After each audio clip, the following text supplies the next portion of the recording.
YouTube, it's your boy Estefanos, and I'm back with a new video. Man, I feel like my Invincible videos do the best because man, most like stay my highest videos are Invincible video related, and honestly, I'm gonna keep going on the streak. I'm gonna streak because come on, once you're at the top, you can't stop. Might as well keep going. But yeah, now as you all know, we got the teaser for season 4, and my God, it's so good. I already. If you guys want to know my thoughts, go watch my video on that. But man, I'm just so excited. I'm so excited. I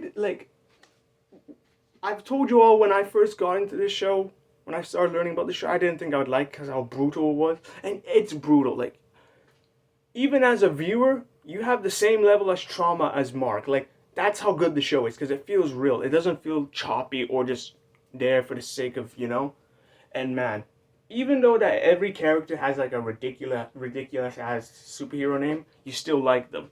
Mark really proved himself this season. I don't care what anyone says. Me personally, Mark did well against Conquest, and my God, I haven't talked about that fight, but once I do, man, I don't want to hear anyone complain about Mark anymore because he's trying. I've already talked about it, but main main story short, I think Mark is a great protagonist.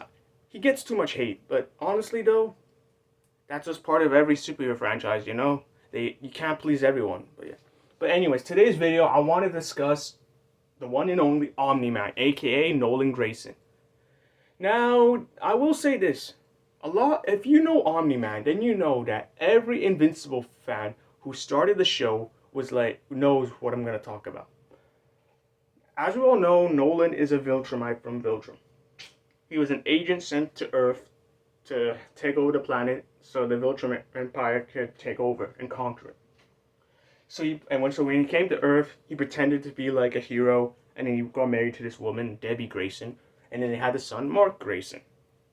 Mark looked up to his father, and his father told him like a make-believe fairy tale about Viltrum, and basically Mark grew up wanting to be a hero like his father. And then when he got his powers, Nolan decided that, man, it looks time's up, and he decided to He basically murdered all of the bootleg Justice League, okay, the Guardians of the Globe, because he believed they're gonna be like a target to his plan. So he killed them all at the end of the first episode. And to be fair, for a show that was like, as someone who saw this show like brutal, like bloody, like whenever I saw clips on it when season 1 was airing, and I saw the first episode, I was like, huh? Where's the blood? I was expecting it to be brutal, and it was chill. And then we get to the post credit, and oh my goodness me!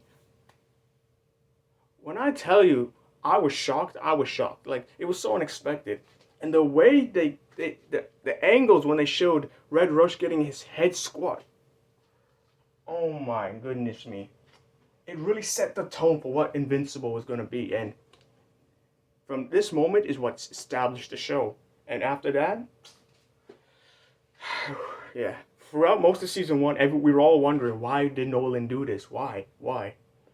And we do get hints on why on Nolan's true personality. And then in the season 1 finale, he reveals to Mark that he's not Earth's protector. He's a Viltrumite agent trying to take over for his empire.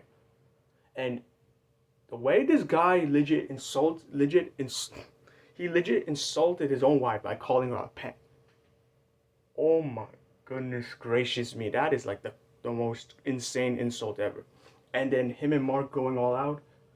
Keep in mind, Mark legit just came back from getting his ass beat by Battle Beast. So, and also he got dumped by Amber. Well, dumped because they got back together and later in the finale, but they did. And then Mark, of course, didn't want to take over the planet. He wanted to be a hero because he wanted to protect those he loves. Because he grew up on Earth. He's more human than Viltrumite. But his father didn't believe that. Believing that humans are weak compared to Viltrumites. They're animals, crickets, bugs, insects. And the amount, like, if you saw no, if you like, dude, if you told me season one at beginning of season one, at the end of season one, that Nolan would have changed, I would have thought you were joking. I dead ass thought he, I never thought I'd like him. But then, and the fact that he legit called his wife a pet, beat his son almost to death, killed Earth's mightiest heroes, and then legit killed multiple agents of Cecil, and bro was dropping the most savage lines. Sure. Like, yeah, but yeah, bro traumatized everyone. Like, that fight was so tragic that it's never forgotten. Like, season two primarily had was like everyone was still affected and grieving from it. And season three, even still season three, they had a whole episode dedicated about a villain who got created because of the battle. And my goodness gracious, when I tell you, I I hated Nolan. I hated him like a lot, and I felt so bad for Mark, but also Debbie. And I feel like this was probably the only time that people weren't making complain about Mark getting beat up because this was season one. You can't expect someone who got his powers to be like an epic fighter right away. But yeah, then we get to season two, and my goodness, everyone is traumatized. Mark, Debbie. Well, Cecil's not traumatized. He just doesn't trust Mark because he thinks he's afraid he's gonna be like his father. And it's like you get it, but still, come on. But we don't really see Nolan for the first couple episodes, and but we do see him in like alternate realities because of the dimension hopping Angstrom Levy, and he hates Mark Grayson because in every other universe he becomes evil, and also the R Mark caused him to become a deformed freak.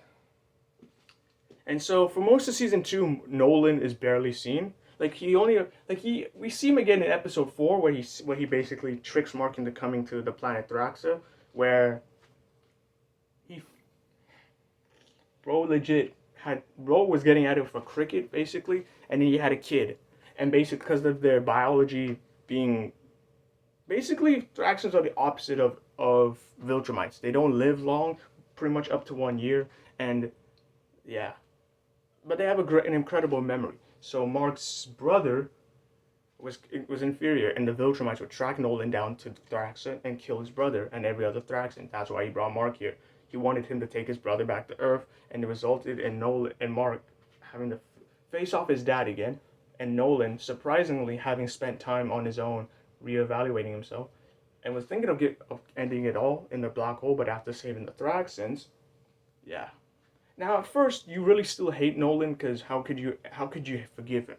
Like, you killed all these people. You called my mom a pet. Like, who would want to forgive him? But surprisingly, throughout the episode, you slowly see that he is changing, and it's not like instant like he's changed, but like it's slowly gradual. He even has a moment during the episode where, why do I feel so bad for these creatures? They were weak, barely a species. And then Mark was like, that doesn't mean they should die. And he's like, you don't understand. I'm not supposed to feel this way. How is this better? And then Mark's like, well, this is how you should have felt. It should have felt on Earth. And he's right. You should have been feeling this way. But people really forget that Nolan is an alien. Just because he looks human, that doesn't mean he is human. And plus, he was raised to not have feelings. He was raised to be a warrior. The strongest survives, which was the Viltrumites' motto.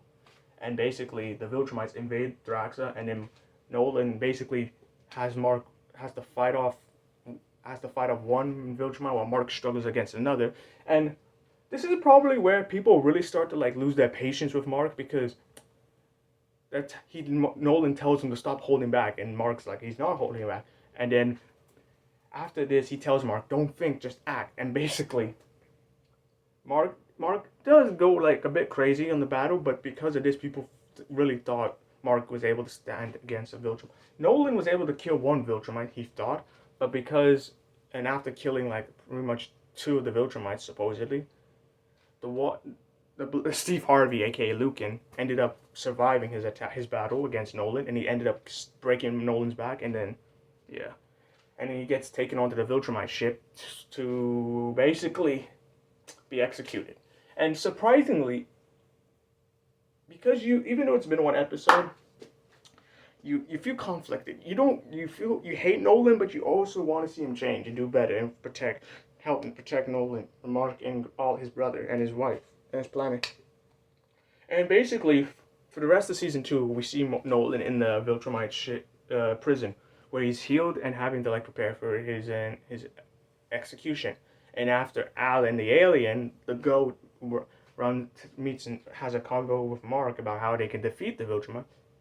He runs into the Viltrumite prison ship where Anissa legit starts attacking Alan, but because he survived his last encounter, he basically lets himself get captured to find Nolan, and he does. And then at the end of season two, he's trying to convince Nolan to join their cause against the Viltrumites, but Nolan refuses, having so much regret against getting his own family involved in this war, and now they're fighting against it. But basically, well, he says at the end of the season, really shocked everyone, including me. Bro legit said, "I think I miss my wife," and people are like, "Which one?" I get it's a joke, but like, it's quite obvious he means Debbie. Come on, bro. Like, Andressa is a great wife too. She's a respected alien. We couldn't really be mad at her because she had no clue. You can't really blame her. But yeah. And then season three, in the post credit of episode one, we see Nolan and Alan still in the prison ship, and it's like season two's finale where Alan's still trying to convince Nolan. Bro is not having it. He would rather die, and he's trying to convince Alan to escape. And Bro's like, well, why do you care so much? I'm like, I don't. Live, stay, die, doesn't really matter to me. Just know that it's your choice. And when after the failed chances of killing him, Nolan is like, you're alive. And Alan's like, wait, were you concerned about me? And then we get to episode 4, which probably is like what my fourth, probably it's so hard because season 3 had so many bangers, and I just can't. Oh my god, I can't stop gushing. It's like the superhero version of anime, even though there's a lot of there's of course One Punch Man and My Hero Academia, but this feels like an actual superhero anime. You know what I mean? Even though it's not really anime. But yeah, but dude, Nolan, the fact that Alan legit was letting him Nolan and Alan teamed up with Battle Beast, the Smoke Seeker. Oh my goodness gracious me! Oh, and the fight was crazy too. Nolan still refusing, but after seeing his friend get beat up, he finally frees himself and he starts fighting back. And oh, the combos were nasty work, nasty. Ooh, and then we see, and then we finally get the reveal that there are 50 pure-blooded Viltrumites. Now, because I'm one of those people who got spoiled of what happens in the comics and that's why I know what's gonna happen next season. But dude, when I tell you I'm excited for this, I'm excited. I'm also sad that I know what happens to Nolan. So yeah, in conclusion, if you guys want my honest opinions on Omni Man, aka Nolan, I'm not saying bro can be forgiven. I'm just saying I like how it's like Zuko from Avatar, where he's a dick pretty much most of the show for the first half of the show, but then you see him starts evolving and changing. It's not like instant, but it's like natural, especially throughout season one. But yeah, though, that was my thoughts on Nolan, who since he was the main villain of season one, and like became one of the main characters of like season 2 and season 3. But what are your honest thoughts? But what about you guys? What are your honest thoughts on Nolan? Do you think he can be redeemed? And what do you think is going to happen next season? Comment down below and let's have a discussion. And as always, hope you all have a good day. Peace.